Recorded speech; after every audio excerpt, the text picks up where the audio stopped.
Hi everyone, Jess here, and today I'm joined by Karen Miller, Manager of Connected Aero. Thank you so much for joining me today, Karen. It's a pleasure to be here, Jess. Thanks for inviting me to speak with you this morning. It's a pleasure to have you. So I thought we'd start off with a pretty big, broad question. Why is the digitalisation of the industry so critical? Oh, Jess, it's so critical in that we have so much growth that has been forecast in this industry and the capacity. Our workers, there just aren't as many of them anymore. And so I would almost step that back just a little bit of we have to first modernize and then digitize. And that's going to be a real journey for the entire industry and the ability to unlock additional capacity and unlock additional ways that we can deliver to our end users.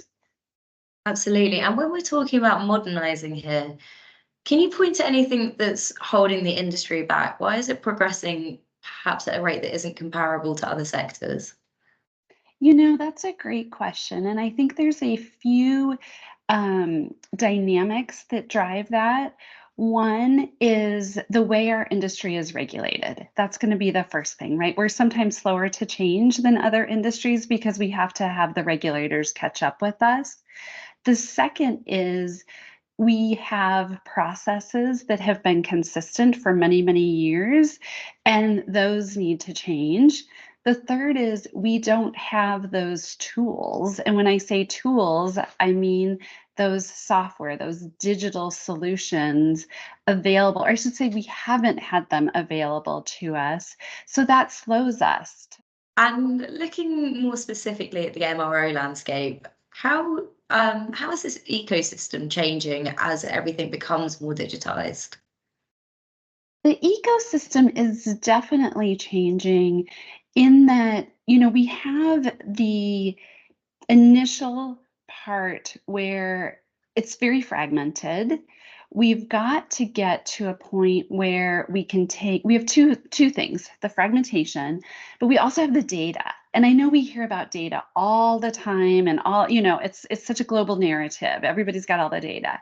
And I think for MROs and in our industry, we've got to identify what data is important, what insights we can get from that data, and what value we can deliver back into the MRO, and take it all the way back to where you started with this of modernizing, of how we can give the worker in the MRO more tools, more visibility, more transparency to do their job more effectively, especially as we grow this industry. We need more capacity, but we don't necessarily have more workers. So we're going to have to really lean into this modernization effort and digital solutions to deliver on that. And you sort of touched on the day-to-day very briefly here, but how will this entire process change day-to-day processes for someone who's at an MRO facility? And what benefits can we see this unlock over a prolonged period of time? So I think what we're going to see change, at least initially, is we're going to shift from more manual processes. And when I say manual, I'm thinking even as simple as pen and paper, right? That we're going to shift to more mobile devices, our laptops, tablets, that type of thing. We'll see a shift there. The other piece that I think we're going to see shift is we're going to take out manual or rote processes so that our workers, our folks that are doing these jobs, are able to do more higher value work, the work that takes like the human brain to activate, versus the way some things are done today where you have to check this box on this piece of paper, or that those things will become more automated, and that frees up more capacity, which is what this industry is desperately needing. Absolutely, and we've seen this paralleled across the sort of full spectrum of the industry where tech is coming in to bridge a bit of a manpower gap, and we're seeing how Mhm. this can be used to sort of optimize a workforce and really encourage efficiency across the board with, like you say, this reallocation of the workload. Yeah, and I think we're going to see more and more of that as we reduce the fragmentation of solutions, as we implement connected or integrated solutions. And then what I'm seeing already and what I'm hearing from our customers is as that worker becomes more connected and as the processes become more modernized, then the entire site becomes more optimized. You're able to get more done in a day. And then if you have multiple sites, you're able to connect all of the sites together. And not to bring in a whole nother element here, but we know, like this has been going on for years, that the supply chain has been part of the challenge of this whole thing. And at least if the MRO and the site are optimized and running more efficiently, they'll be able to identify the gaps where there's potential issues. And is supply chain part of that? Is the worker part of that? Is the asset that you're actually using to work on the engine or work on the APU? Do you have an issue with it? And you will know that earlier in the process so that you don't have downtime. That's really, really interesting. And so we're going to start seeing the benefits of taking this more holistic view, and as we move away from these sort of siloed visions of data and collections. I really truly believe that. And you mentioned other industries earlier in our conversation. We have proof points in other industries that aren't as regulated and don't necessarily have all the challenges that we do.